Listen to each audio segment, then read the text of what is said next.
Dans le cadre de l'édition 2017 de la Fête de la Sange, le comité d'organisation a souhaité mettre en avant l'aspect culturel de cette manifestation.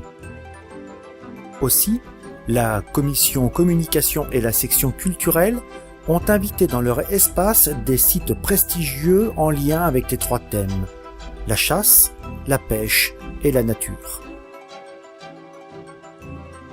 Nous sommes donc allés à la rencontre du château de la Bussière et de son musée de la pêche, puis du château de Gien et le renouveau de son musée de la chasse. Enfin, nous avons eu un entretien exclusif avec Mathieu Texera, président du comité d'organisation, pour échanger sur les 20 ans de la Fête de la Sange, ses nouveautés et son pays invité, le Pays Basque.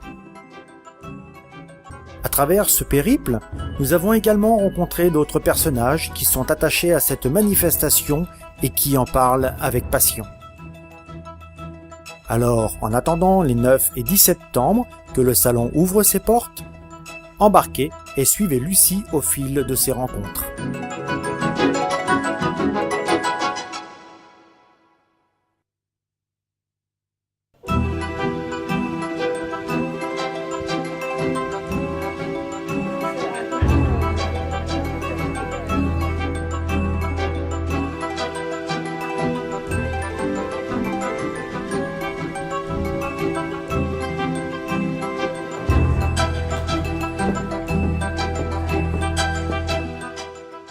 Bonjour Laure, merci de nous recevoir. Merci, moi je suis ravie de vous avoir. Vous voulez qu'on s'asseye 2 minutes ? Pourquoi pas. Laure, expliquez-nous d'où vous vient cette collection de pêche et pourquoi est-ce que c'est important pour vous de la mettre en valeur ? Alors cette collection de pêche a été rassemblée par mes parents quand ils ont décidé d'ouvrir le château à la visite en 1962. Vous savez certainement que le musée de la chasse de Gien a été ouvert en 1952. Nous, c'était en 62, donc 10 ans après.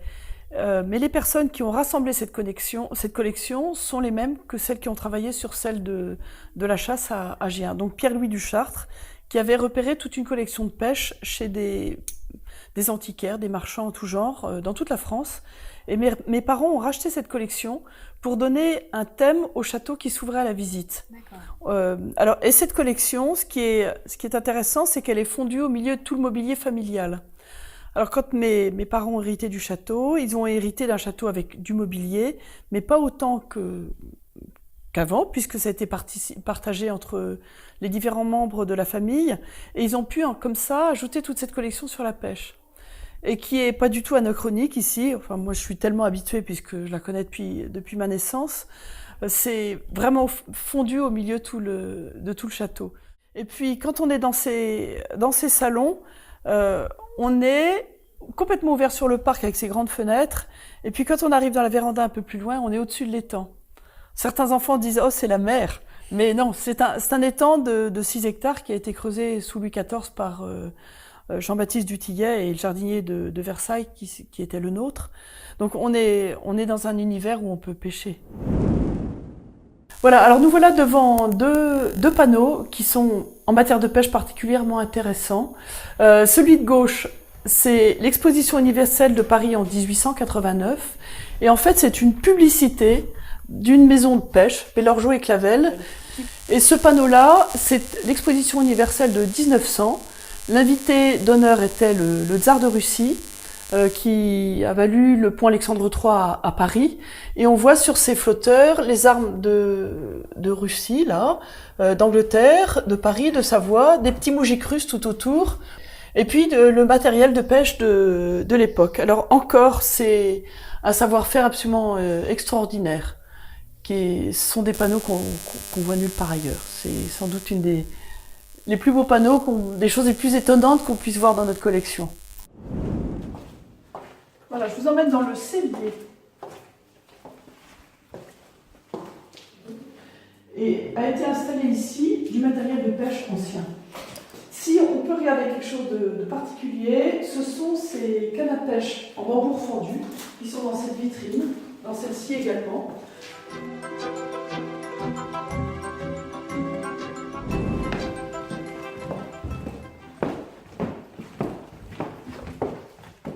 Sur l'étang qui baisse pièce qui a énormément baissé cette année. Il a baissé de 50 cm depuis.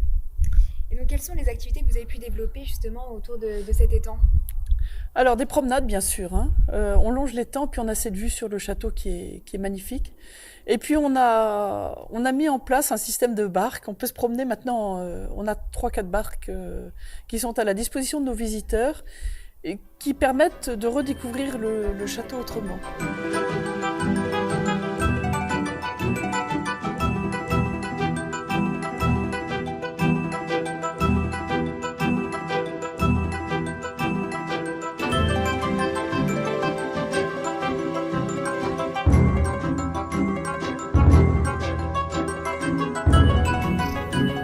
Laure, merci de nous avoir reçus chez vous au château de la Buissière. Merci Lucie d'être venue. Et puis on espère vous retrouver le 9 et 10 septembre à la fête de la Sange. Avec joie.